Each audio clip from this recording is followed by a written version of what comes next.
সকলোৱে গম পাইছে অলপ পিছতে। তো আমাৰ BTC বাকী ৰাইজৰ কাৰণে এইটো বহুত ডাঙৰ ডেভেলপমেণ্ট উন্নতি বুলি আমি ক'ব পাৰোঁ। যেন হওক প্ৰাইম মিনিষ্টাৰ ডাঙৰীয়াৰ উপস্থিতিত আজি আমাৰ BTC অঞ্চলত বহুত ডাঙৰ এটা উন্নতি পথে মানে আগুৱাই লৈ যাবৰ কাৰণে যিটো পদক্ষেপ লৈছে এইটো আমাৰ কাৰণে খুব গৌৰৱ কৰিবলগীয়া।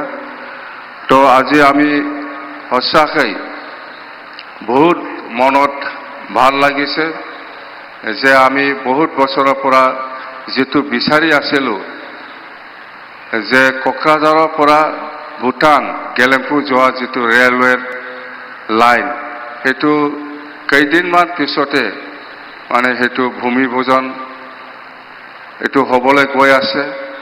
আৰু আমি ভাবোঁ প্ৰাইম মিনিষ্টাৰ নৰেন্দ্ৰ মোদী ডাঙৰীয়াই আমাৰ যিটো ইণ্ডো ভূটান যিটো নেশ্যনেল হাইৱে সেইটো যদি আৰু কৰি দিয়ে তেতিয়াহ'লে আমাৰ যিটো ভাৰত আৰু ভূটানৰ যিটো বাণিজ্য বা যিকোনো টুৰিজিম যিকোনো ছাইডত বহুত আৰু আগুৱাই লৈ যাব পাৰিব বা উন্নতি হ'ব বুলি আমাৰ এটা বিশ্বাস। সেইকাৰণে আমি প্ৰধানমন্ত্ৰী নৰেন্দ্ৰ মোদী ডাঙৰীয়াক আমি অনুৰোধ কৰিছোঁ এই নতুনকৈ যিটো ইণ্ডো ভূটান যিটো নেশ্যনেল হাইৱে নিশ্চয় ভৱিষ্যত আমাক কৰি পেলাই দেখুৱাই দিব। যেন হওক सर, आसाम में आने वाले अप्रैल महीने में आसाम इलेक्शन होने वाला है। इसमें जो नया गवर्नमेंट होगा बीजेपी के नेतृत्व में एनडीए सरकार बनेगा 100% श्योर। उसको हम 100% गवर्नमेंट बना के दिखाएंगे। और सर पूरा दुनिया में पूरा भारतवर्ष की सभी लोग आपको मालूम है, आपको सभी बहुत दिलदार आदमी है बल्कि सबकी मालूम है।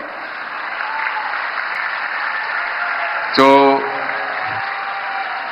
भारत की प्रधानमंत्री होके दुनिया में सब भी मालूम है आपको आप कौन है।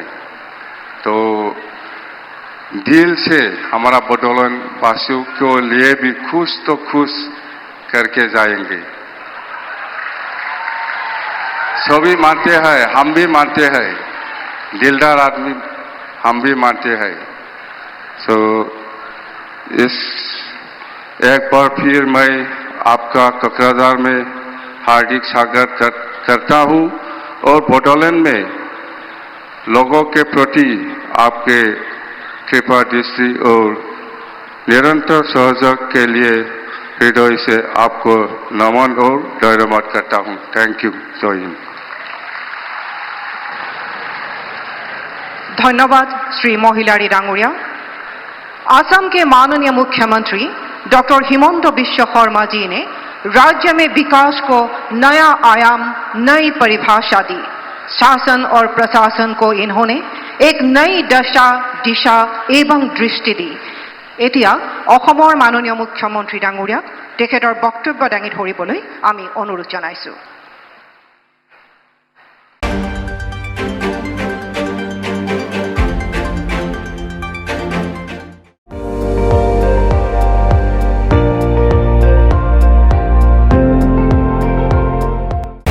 আপুনি চাই আছে ND24 সৰ্বশ্ৰেষ্ঠ নহয় সৰ্বোত্তমৰ দৌৰত।